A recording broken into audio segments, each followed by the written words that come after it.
చప్పట్లతో మన అభినందనలు తెలియజేద్దాం. ఒకసారి చప్పట్లు.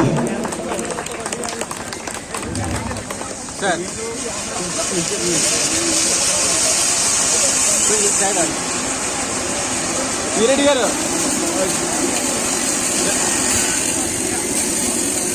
బాబు ఆపరా బాబు. నన్ను ఆపమ్మ ఒకసారి అది బేసలు కనపడకుండా చేసేస్తున్నారు. పైకి నన్ను ఒకసారి ఆపమ్మా.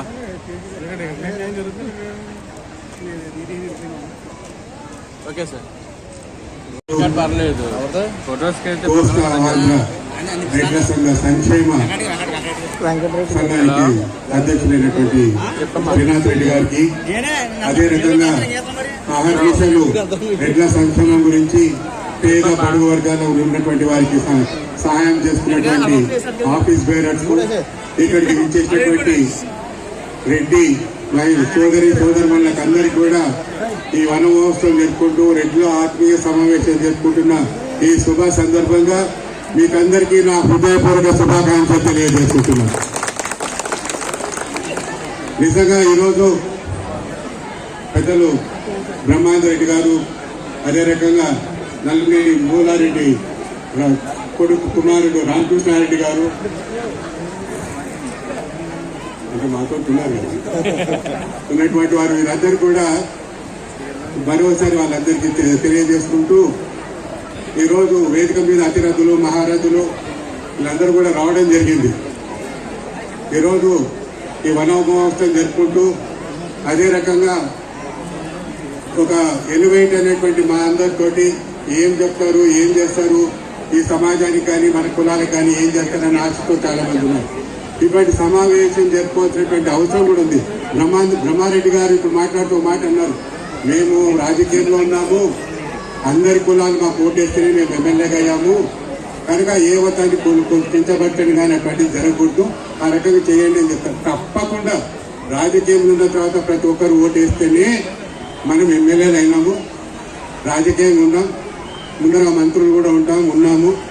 కానీ ఎక్కడే కానీ ఇది రెడ్డి అనేది ఒక నాలెక్కలు, రెడ్డి అనేది ఒక కులం కాదమ్మా, ఇది ఒక బిరుదు.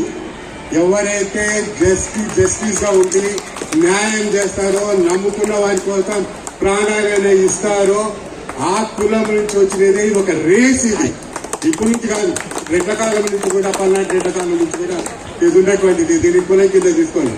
మాకైతే మా టీసీలో మాత్రం కాపు అని ఉంటుంది, రెడ్డి అని ఏముండదు మాకు. అంటే మరి పెట్టుడుగా చాలా వరకు ఏముంటుందో కానీ కాపు ఇక్కడ ఉంటుందో, మాకైతే కాపు అంటు. కాపు అంటే ఎవరు? వ్యవసాయం చేసుకొని బతికేటోడు, 10 మందికి తిండి పెట్టేటోడు, 10 మంది కోసం పని చేసేటువంటి కులము మనదని నా లెక్క. 10 మందిని పోషించేది. అండ్ ఎస్పెషల్లీ మా రాయలసీమకు తీసుకుంటే, ఆంధ్ర రాయలసీమ ఉన్నటువంటి దీనిలో తీసుకుంటే డిఫరెంట్ ఉంటుంది కొంత, ఏది ఏమైనా. కానీ మా దగ్గర మాత్రం నాకు తెలిసినంత వరకు ఇక్కడ కానీ ఎక్కడే కానీ మనకు ఒక జాడ్యం ఉంది రెడ్లకు.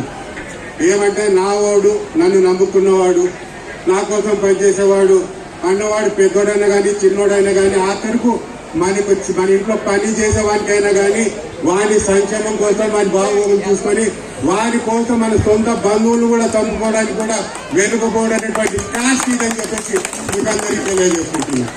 ఎందుకంటే మన గురించి ఎవరు చెప్పారు, ఎందుకంటే మనమంటే చాలా మంది ఇవ్వాలి. వీళ్ళు ముందుగానే ఇట్లున్నారా, మళ్ళీ వీళ్ళ గురించి చెప్తే ఎక్కడ పోతారని. మనది మనం కూడా చెప్పుకోకపోతే కష్టం. మన గురించి ఎస్పెషల్లీ మన పిల్లలకు, మన వాళ్ళకు మన జాతి గురించి, మన గురించి చెప్పుకొని తెలియజేసుకోవాల్సినటువంటి అవసరం కూడా చాలా ఉంది. ఎందుకంటే ఈ నడుమ రాను అతి ఉత్తమైనటువంటి లక్ష్యాలతోటి పని చేస్తున్నాం. ఈరోజు రాజకీయంలో ఉన్న ప్రతి ఫ్యామిలీ కూడా డబ్బులుండి ఇంకో రకంగా ఉండో ఎలక్షన్లు వచ్చినట్టు కాదు, ప్రజల అభిమానంతో ప్రజల కోసం పని చేసి వచ్చినారు. ఎస్పెషల్లీ మా దగ్గర అంటే ఇక్కడ అక్కడ ఎవరో ఒక రెడ్డి గెలుస్తారు. కానీ ఇక్కడ రెడ్లే గెలవడం అనేదంటే తక్కువ సంఖ్యలో ఉండి తండ్రుల దగ్గర నుంచి, కొడుకుల దగ్గర నుంచి ఎమ్మెల్యేలు అన్నారు. ఎస్పెషల్లీ మా అనుపట్టి జగ్గిరెడ్డి, ఆ జగ్గిరెడ్డి కాన్స్టిట్యూన్సీ కొత్తపేట, వాళ్ళ ఫాదర్ ఎమ్మెల్యే, ఆయన 3 సార్లు ఎమ్మెల్యే. ఆడ రెడ్డి ఓటర్ తీసుకుంటే చాలా తక్కువ. అసలుకి నెగ్లెజబుల్ 12,000. ఆయన గెలుస్తున్నా అంటే ఎట్లా గెలుస్తారు? ఊరికే గెలవరు. ప్రజలకు సేవ చేసి నిష్పక్షపాతంగా ఉండి ఒక క్యారెక్టర్ బిల్డప్ చేసి ఆ ఫ్యామిలీ మీద ఓటేయడం జరుగుతుంది. మనకేమంటే మనకు రాజకీయంలో కంటే మేము బతకలేదు. ఈ రెడ్డి అంటే ప్రతి ఒక్కడు వీడవడం కాదు, పుట్టిన నుంచి ఎంత అవుతా రాజకీయం. కానీ దాంతో ఈరోజు మనం అన్ని రకాలుగా నష్టపోయినా ఏమైనా బట్ ప్రజలకు సేవ చేయడం అనేది మనకు తప్పడం లేదు. అంతేకాదు మన పూర్వీకులు ఎస్పెషల్లీ మా రాయలసీమ నుంచి చేసినప్పుడు ఓరోకల్ మండలంలో ఉన్నటువంటి ఎయిర్పోర్ట్ కు ఉయ్యాలవాడ నరసింహారెడ్డి గారి పేరు పెట్టుకున్నాం. ఉయ్యాలవాడ నరసింహారెడ్డి గారి పేరు పెట్టుకున్నాం. మరి మీకు ఎంతమంది తెలుసో తెలియదు. ఉయ్యాలవాడ నరసింహారెడ్డి గారు అంటే బ్రిటిష్ కాలంలో బిఫోర్ ఇండిపెండెన్స్ అప్పుడున్నటువంటి బ్రిటిష్ సైనికుడిని చంపినటువంటి, అంటే ఒక అగాత్యం చేయడానికి పోతే చంపినటువంటి వ్యక్తి ఆయన పొలిసిచ్చారే వేరే విషయం. ఆయన తన ఫ్యామిలీ మెంబర్స్ కో ఇంకొకరికో ఏదో జరుగుతుంటే పోలే, పక్కన పోతున్నటువంటి వాళ్ళ మీద అగాత్యం చేయబోతే చంపినది. ఎందుకంటే మనం ఎట్లా చూస్తూ అన్యాయం జరుగుతుంటే చూస్తూ కూడుకోలేము కనుక అది మనకు ఉన్నటువంటిది. ఏదో ఒక స్టాండ్ తీసుకుంటాం, మిగతా వాళ్ళ మాదిరి కాదు.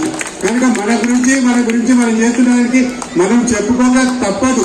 అంతేకాదు 1994లో నేను ఎమ్మెల్యేగా గెలిచాను.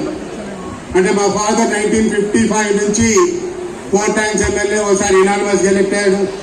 దాని తర్వాత ఎంపీగా అయ్యారు. దాని తర్వాత మళ్ళీ నేను 3 times ఎమ్మెల్యే గాను. 94లో మొదటిసారి ఎమ్మెల్యే అయినప్పుడు గెలిచాం. కాంగ్రెస్ నుంచి 26 మంది గెలిచాం. మరి 26 మంది ఎవరెవరు గెలిచినారు అంటే కర్నూలు జిల్లా నుంచి కోట్ల విజయభాస్కర్ రెడ్డి గారు, నేను, కర్నూలు నుంచి వచ్చేప్పటికి విజయభాస్కర్ రెడ్డి గారు, రాంభూపాల్ రెడ్డి గారు, నేను, సికామణి నలుగురం గెలిచాం ఎస్సీ. అదే హైదరాబాద్కు వచ్చినప్పటికీ జనార్దన్ రెడ్డి, మరి శశిధర్ రెడ్డి, కోదన్ రెడ్డి, డి నాగేందర్ బీసీ. మరి అదే పక్కగా ఎంత తెలంగాణకు తీసుకుంటే సురేష్, రాజశేఖర్ రెడ్డి ఇంకొక బీసీ, 4. అదే రకంగా ఇక్కడికి వస్తే గాజ వెంకటరెడ్డి, గుడిబంద వెంకటరెడ్డి. అంటే ఎందుకు చెప్తున్నారో నాన్న ఈ పేర్లు అంటే రెడ్డి మా అసెంబ్లీ చెప్పినాడు ఈ రెడ్డి ఆ రెడ్డి అందరు రెడ్డి బయటికి పోండి అంటుంది. మాకు అసెంబ్లీ అంటే అంత అర్థం చేసుకుంటుంది. అంటే we use to fight for that. ఆ రకంగా ఉండేది. ఇంతమంది మరి 294 మందిలో వీళ్ళు మాత్రమే ఎందుకు వెళ్ళారు? ఇంతమంది రెడ్డి వెళ్ళారంటే దట్ ఈస్ కాస్ట్ యొక్క గొప్పతనం. మనం చేసేటువంటి కార్యక్రమాలు మన ప్రజల కోసం నిలబడతామని, ప్రజల కోసం చేస్తాం కనుకనే ఇంతమంది వాళ్ళు ఊరికే ఎన్నుకోలే. ఊరికి ఆ రెడ్డి ఈ రెడ్డి అని చెప్పుకుంటుంటారు, పేపర్లో అది ఇది వస్తుంటది. కానీ ఊరికి ఎన్నుకోలే. మనకు ఉన్నది మన సొంతం నాట్యమైన పర్వాలేదు, మన మాత్రం పైకి తీసుకురావాలని ఫైట్ చేసేటువంటి క్యారెక్టర్ ఉన్నటువంటిది. దానికోసం సర్వం త్యాగం చేసేటువంటి కులం మంది. మన గురించి మనం చెప్పకపోతే ఇంకోటి చెప్తారు. ఏది ఏమైనా కానీ ఇక రాను సరే రాజకీయాలు ఎట్లా పొల్యూట్ అయిపోతున్నాయి, దాంతో పాటు వెరీ ఎక్స్పెన్సివ్ అయిపోయినాయి. దానికి రకంగానే మిగతా వాళ్ళు కూడా పనిచేస్తున్నాయి. దాని గురించి దీంతో కూడా మనకు అవసరం లేదు. ఏమైనా ఈ రోజు మేము ఒక స్థానానికి వచ్చాం, ఒక ఎలివేటెడ్ ఉన్నాం. మనలో మేము నా వంతుగా ఈ సమాజానికి, ముఖ్యంగా మన క్యాస్ట్కు మనకు సంబంధించినటువంటి అంటే పేదవారు, బాగా ఇంటెలిజెన్స్ ఉంది, తెలివైన వాళ్ళకు అందరికీ కూడా